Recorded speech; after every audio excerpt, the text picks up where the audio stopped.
We're living in a time where we have access to some incredible tools. Tools that are letting us tackle some of the world's most difficult, most tangled challenges in a whole new way. We're talking about everything from the global flow of money to access to clean water. Let's dive in. So let me ask you this. How do you even begin to solve the world's biggest problems? I mean, things like economic inequality or making sure everyone has clean water, they're so huge, so complex, it's hard to know where to even start, right? Well, it turns out the secret is to stop looking at them as just random, isolated events. Instead, you have to see them as part of a much bigger, interconnected system. And once you can actually understand that system, that's when you can start to fix it. And let's be real, our entire world is just a collection of these massive, complex systems. Think about it. Global finance, our power grids, all the supply chains that bring us, well, everything.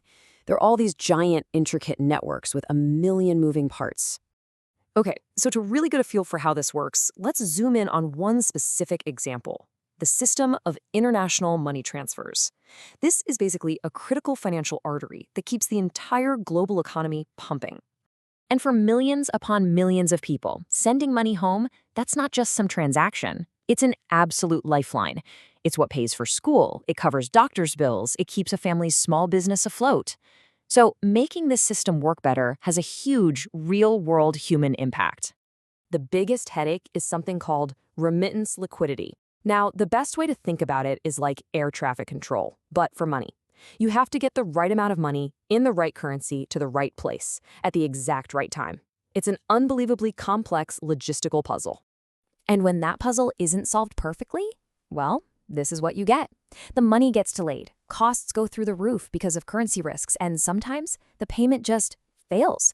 For the person waiting on that money, these aren't just abstract ideas. It's a crisis.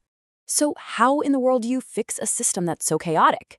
You need something that can see the patterns hiding inside all that chaos. And that, my friends, is where artificial intelligence comes in. So, drawing from some pretty cutting-edge research, a new predictive AI model has been built for this exact problem.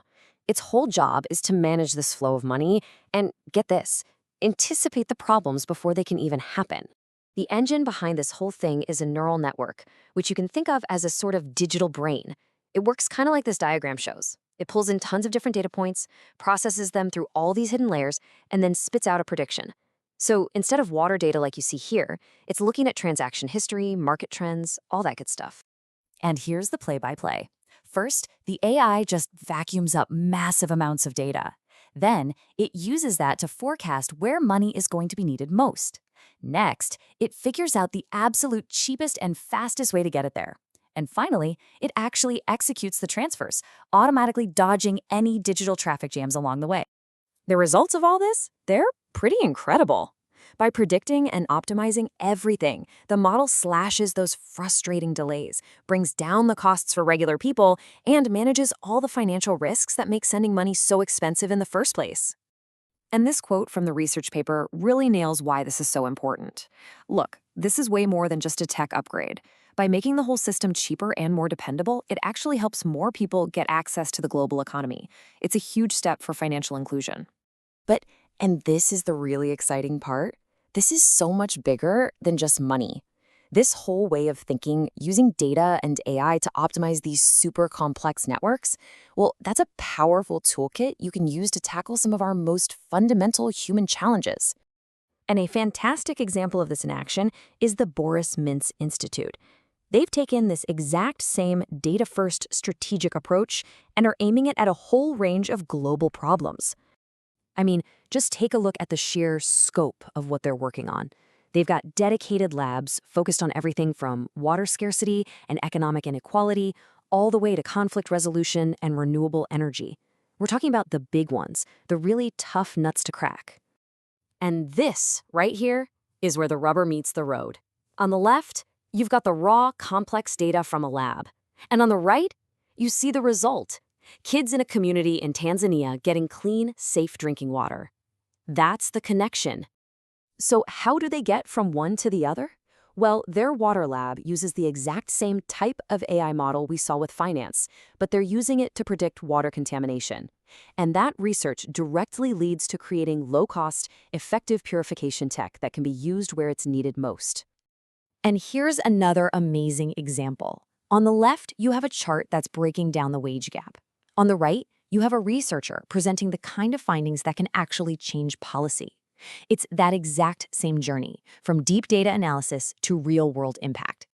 Their inequality lab doesn't just point out problems, it takes them apart piece by piece. They figure out the specific things driving the gender wage gap so policies can be smarter, but they also go a step further, exploring brand new ideas like local community currencies in Kenya, which can build stronger, fairer economies right from the ground up.